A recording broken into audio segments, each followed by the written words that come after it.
Patience. No worries. It's my great pleasure to have Lauren Maillian, CEO of Digital Undivided.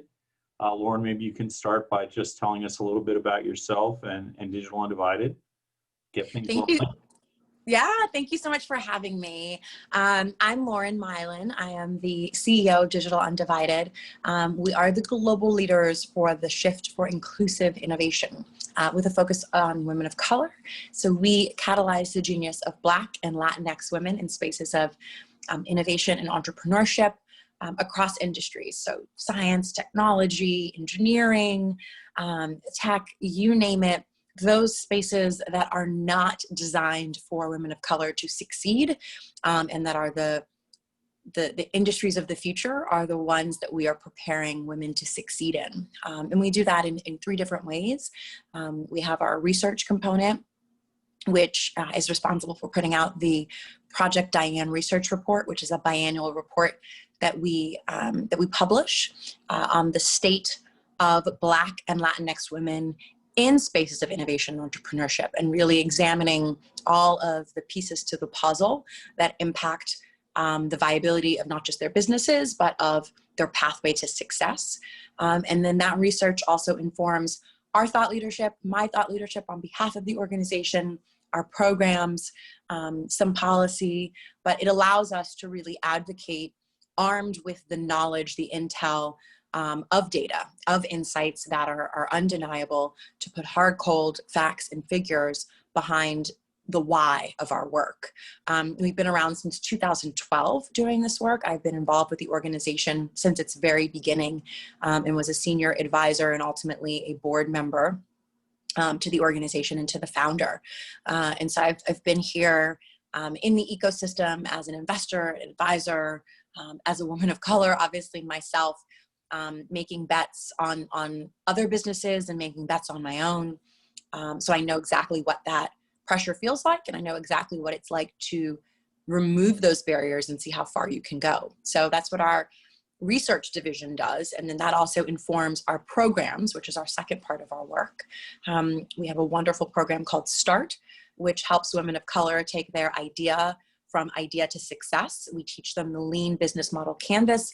We teach them how to utilize a lot of the startup practices, business management practices, lean startup methodologies that they just haven't been exposed to, but allow them to learn ways to supercharge their ideas and accelerate their path to success. And then we have a program called BIG, which is our next program. So START is a prerequisite for BIG, and BIG is our 9-month-long accelerator program. Accelerator incubator. We call it an incubator, but I say that depending on kind of the toolkit that you already come to us with personally, that program might be an accelerator for you. And just kind of close it. Yeah, and might just close us. Yeah, it might just close a smaller gap for you, depending again on what your exposure has been in business beforehand, or you can look at the program as an incubator and we are working day in and day out to make sure that we are equipping women with what they need, in order to compete in the world of vernaculars and technology and isms and all of the kind of coded language, plus building their MVP and getting them to beta, and ultimately finishing with a demo day where they learn what it's like to pitch and they get to really put all of their practice into action and see the kind of progress that it will create for their own businesses. So that's the second pillar. And then the third pillar of the work that we do at Digital Undivided is our community. And we have an incredible community of women, thousands of women that we have served, who are either our program alumni or who have been recipients of our micro grant programs, where we give micro investments to women of color through our Do You Fund to enable women of color to literally do you, with an emphasis on understanding and trusting women of color to make the right decisions for themselves, their lives, and their businesses with a dollar. And kind of removing that stigma, which plagues women of color in the fundraising landscape, which is that the moment you get a check, you are micromanaged on how you spend every single penny. But that doesn't happen in other communities. So that's the whole kit and caboodle of what we do at Digital Undivided. And as you can imagine, our work is more important now than it has ever been. And it's always been important. The only difference is that now other people are realizing how important that work is. Yeah, and I mean, I've been a fanboy of Digital Undivided for a long time. Thank you. Part of it is that doing the data collection to get the insight, to do the programs that impel to action, and then creating the sustaining community, I think are the three legs of the stool of driving change. So let's start with the data. Can you just talk a little bit more about Project Diane and what kinds of information you collect and how your observations, what's reported, how you've changed what you collect and what your findings are, and sort of how organizations that want to measure this and think about capturing information when they look at themselves can learn from what you've done? Yeah, I think it's a great question. And I would love to come back and answer it more fully after our 2020 report comes out. Okay. Because we do the report biannually. And I do know the data, but I can't share it yet because the report isn't out. So Yeah. I will say that we have not seen nearly as much progress as one would want. Yeah. But to answer your question on how we source the data, which is really important, is that we are going the extra mile that no one else is going. We are sourcing data and scraping data from places that are the atypical places, because the entrepreneur, woman of color, who's building her greatest groundbreaking idea somewhere, throughout the country, is not on an angel list, is not sitting on LinkedIn. And if she is sitting on LinkedIn, she's probably sitting on LinkedIn with her day job that gives her paycheck, not her dream job that she's working to build as an entrepreneur and an innovator, right? Because we see a lot of that. And we know that women of color are, now overeducated, right? Overqualified, highly employable in many respects. And so it's interesting because what I'm also seeing more anecdotally is that we already know that often as women of color, we have to give ourselves opportunities. And I think that that is the beauty of entrepreneurship, especially during this time and in this space, is that if there's something that you want to do, or there's a job that you want to have and no one thinks you're qualified, if someone's looking at you but they don't see you, right? It's one thing to look at you, and it's another thing to see you and value you. Sure. And so if you feel that someone is just looking at you but they don't see you, sometimes we have to go off and create our own business to allow ourselves to gain those skills that we want, that then make us more attractive for the job that we thought we wanted before, or maybe another job that might come after. So I'm also seeing the impact of the entrepreneurial experience in creating leadership in management, in innovation across industry as well. And that is why we go and we look for this data in other places, because we know that so many women of color are holding down full-time jobs and are almost underground with their startup. If you look at broadly new business starts, Black women over index, but they are severely undercapitalized. I want to come back to a comment you said earlier where you were a global leader. So how much of the data that you collect and the focus of what you do is around the US versus rest of world? And when you talk about women of color, what does that mean in a global context?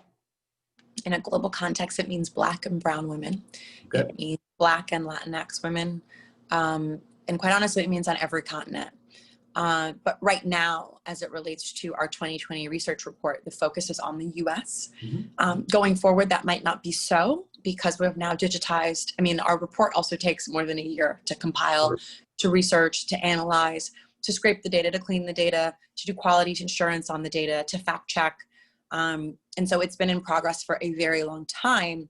A little less than half of that time, we have been subject to COVID, and also subject to this racial reckoning, which has caused me as CEO and leader of the organization to say we have to digitize everything that we're doing. And so now that we're digitizing everything that we're doing, we are no longer exclusively available in the cities where we have an innovation center. So we have an innovation center in Newark, we have an innovation center in Atlanta, and traditionally the entrepreneurs come to us, the innovators come to us and spend time with us. And so we're seeing a sea change, obviously, out of our Atlanta location, we had incredible entrepreneurs over the years who would travel from, by car weekly and drive from Florida to come to Atlanta.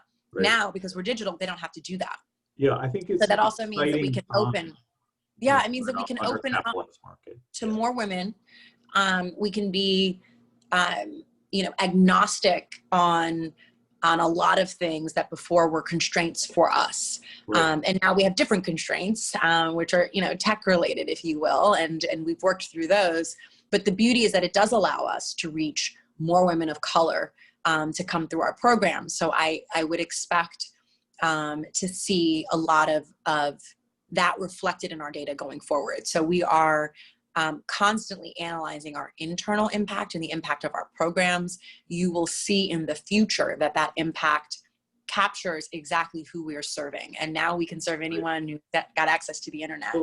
And it'll be different in the report going forward. I'm extremely interested in the question, looking at inclusion broadly in the global startup ecosystem of organizations like yours, where you launched a program in Atlanta and it worked, and you launched another instance of it in Newark, and now you're going virtual and being able to pull in a wider audience. But what kinds of things have you seen that have been most effective, and what advice would you have if I wanted to do something in Brazil or in Sri Lanka or Kazakhstan to go after underrepresented women of color, or maybe some other disadvantaged community?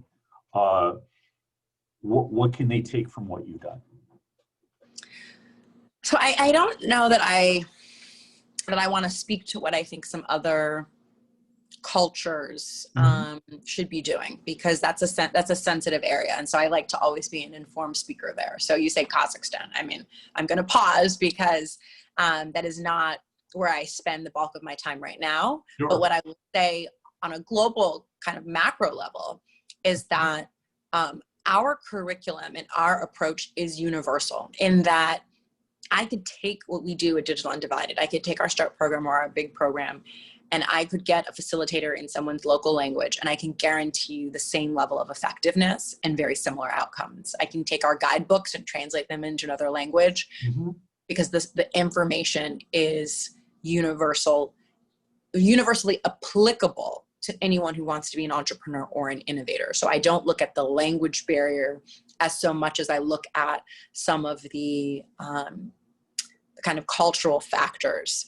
that hold back progress, which I think has less to do with the material itself and more to do with who's delivering the material, who is the facilitator, who is the teacher, who is leading that conversation, who is engaging in the dialogue, who makes you feel comfortable, who understands what you're up against, who can help translate your vision, who can help you work through obstacles.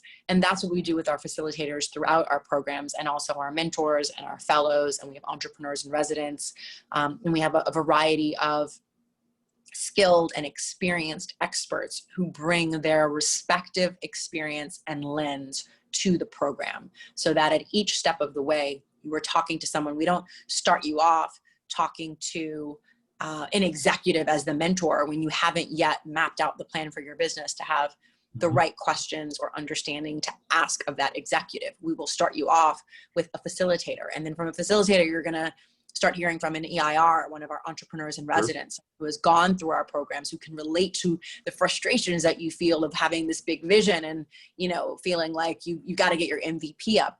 And so it's important that you feel as though not just like you have a dog in the fight, but you have somebody who is there with you along the way. It's a lonely journey to be an entrepreneur. It is a lonely journey to be an innovator. It is hard to have a big vision and get other people to buy into your vision.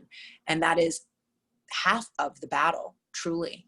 And so when, looking at the work that we're doing here at Digital Undivided, we have already begun kind of creating custom cohorts of some of our programs for subsets of the market, maybe not different cultures or ethnicities, but certainly for other demographics and other groups that still fulfill our mission, but maybe, aren't coming to Digital Undivided directly. And there's a variety of factors, concerns, nuances, and considerations. And we simply adapt the program. But when I say adapt the program, that means that we are adapting the program by way of bringing in facilitators who can closely relate to who will participate in that Right. cohort. So, not that the curriculum itself changes. Absolutely. So you've got sort of core knowledge, then you've got the mechanisms for, I would say, creating inclusion, right? So that if I'm in a cohort, I feel like it's a welcoming cohort and that there are people that get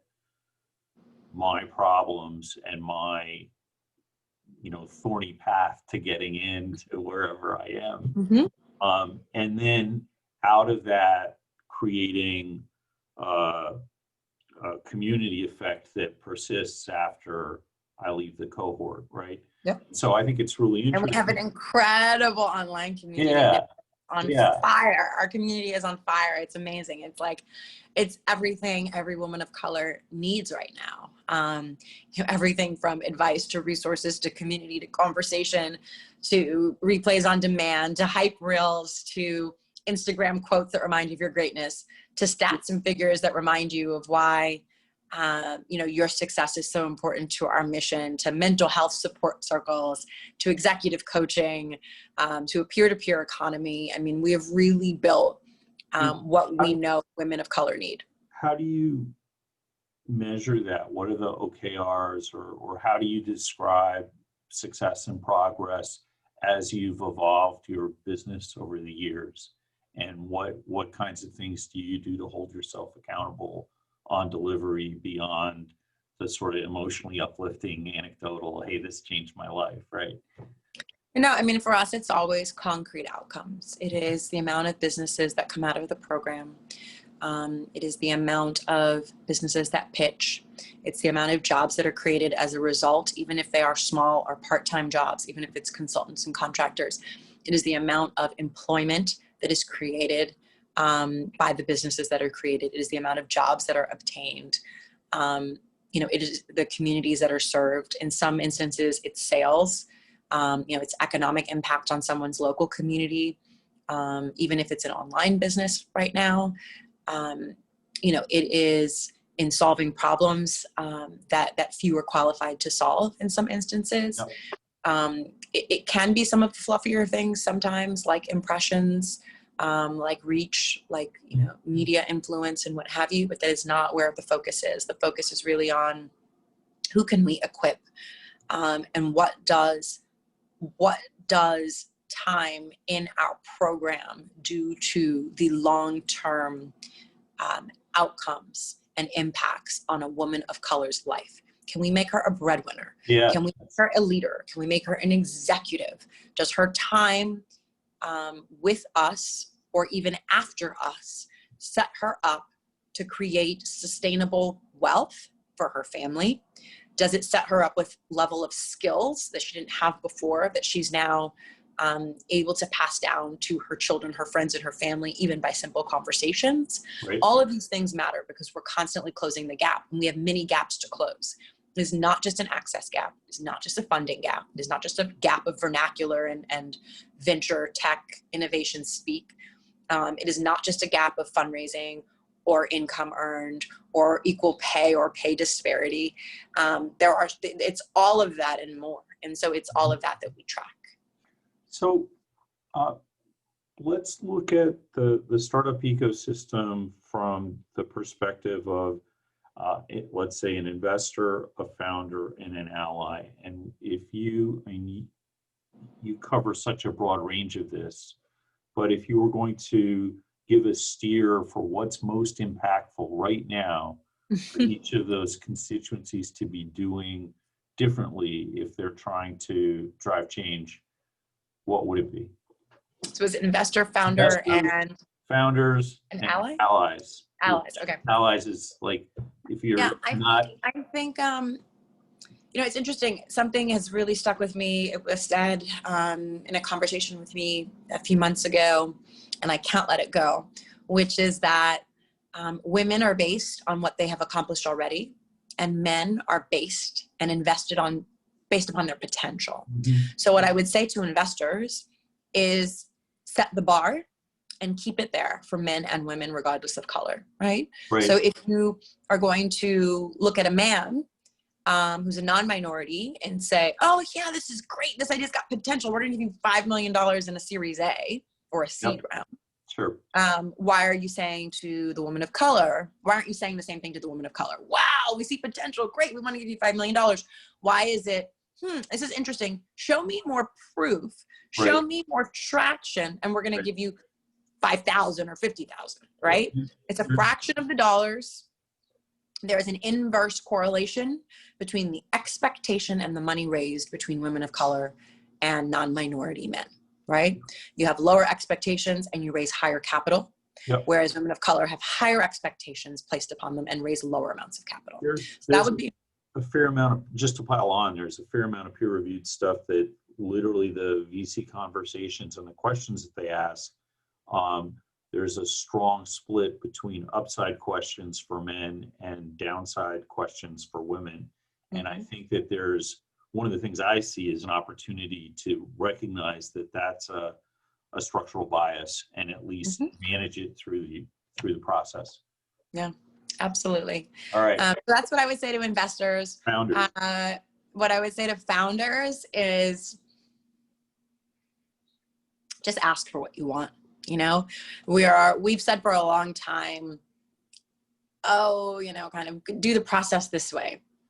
Yeah. Unfortunately, doing the process the way that we all think it should be done doesn't net us the results that we think it will. And we are in a day and age where, you know, now, though it is always difficult for people of color, that for Blacks and for Black women, for that double minority, there has never been a more conscious movement of our buying power, of our importance as a consumer, and to really create these other avenues where you don't have to be beholden to the non-minority who doesn't believe in you, because there is a sea of people of color who do, and who want to support you, just because they want to support you, and then hopefully they fall in love with your product. But there is a big movement of conscious consumerism, which works to the advantage of the founder of color right now. Latinx, Black, we're seeing it across the board where it relates to diverse representation, that there is an emphasis on creating our own sustainable economy by way of spending and giving back. And we've seen this historically in other communities that do incredibly well by keeping things, you know, within their kind of self-built ecosystem, if you will. And now it's time for us to build an ecosystem of support if we can't get it elsewhere. And so I would say to founders, ask for what you want and don't stop just because somebody tells you no. Go to the place where you know you'll get a yes, even if you think that you're going to build a smaller business, you're going to have less revenues, you're going to have smaller outcomes. Perhaps so, but just go, just start. Don't get caught up with thinking, oh, well, if this person invested in me and gave me X dollars, I was going to be huge. But if somebody else gives me just a couple of orders, I'm not going to be able to have a business. Maybe not true. Learn to leverage that one person who believes in you to 10, the 10 to 100, not to 20, the 10 to 100, 10x it every single time, because that is how dedicated people of color are right now to seeing the multiplication and the impact, the acceleration of our dollars and our conscious consumerism at work. That is more powerful, quite honestly, than any VC, you know, on your cap table right now. Because the VC might give you the check, they can't give you the customers. They can't, right? They can't give you the customers. That is always going to be on you. And so revenue's always the best kind of money, right? Yeah. Always.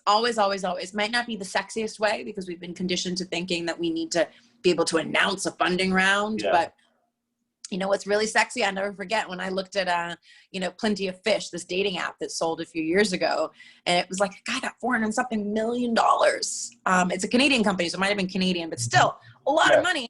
And he had no investors. It was the most rudimentary dating website, but that got real, authentic people on there. You know, before the catfishing era and all this, and he did so well because he'd never raised any money, and all he did is just kept growing and built it himself. He had no investors. He was beholden to no one. And so we need to also redefine what we think success is. success is not just saying, oh, I got funding from so-and-so. It's debt. Right. I mean, it's either debt or it's equity. I mean, Right. no one's Right. jumping up and down, putting up a post when they get a new credit card. It's debt, Right. right? So like, let's rethink some of this. It might be important for our growth, but if those doors don't open, that doesn't mean stop. That just means knock on different doors. So that's my message to founder. Okay. And the third and my message to allies are listen and be informed speakers and use your power for a purpose. Do not abuse the power that you have. We are also seeing a sea change there as well, where people who are abusing their power, the cancel culture is strong right now. The cancel culture is really strong right now. It is, it is the collective advocacy of people of color who are fed up of being overlooked and mistreated, who are saying, look, maybe I can't do anything. Maybe you think my voice doesn't matter, but our silence will speak volumes. And we've seen that as well. And so my message to allies are listen to people, listen to more than one perspective, make an informed decision, and be consistent in your messaging. Do not flip-flop for what you think is popular at one point in time, because the other thing that's happening is everyone is watching what comes out of someone's mouth. And nowadays, because we're digital, coming out of your mouth is a tweet or something else that is stuck in time. It's screenshot even if you delete it, and everyone is going to be held accountable for what they say and do, good, bad, and ugly. And you get to decide as an ally where you sit. Yeah, that's right. The good, the bad, or the ugly, like that's on you. Because I've seen some friends and colleagues who just flip-flop. One day they say somebody's life matters. Next day nobody's life matters. I mean, it just doesn't work. You have to be consistent, or else you're inauthentic. And when you're inauthentic, right now, no one has the patience. I don't have the patience. I always say, I'm happy, more than happy always, to engage in meaningful, thoughtful, open conversation and dialogue, no matter how difficult it is, on race, on equality, on justice, on police brutality, on all of the things that are on our minds. But I'm only willing to do that as so long as it is a dialogue and a respectful dialogue. And I think that is the biggest thing, is that if you're going to be an ally, do so in a respectful way, or else you're not an ally at all. I love that. I'm going to close on that. That was just too good. Thank you so much for taking the time for this interview and for all that Digital Undivided does. It's really inspiring. Thank you so much. And it was an honor to be here with you. And I thank you for having this platform and for including us on it, because that is another part of the work, is making sure that those with platforms are using the platforms to share the mic proverbially in some way to amplify messages that are important right now, and to not just sit on the sidelines. So thank you. Thanks.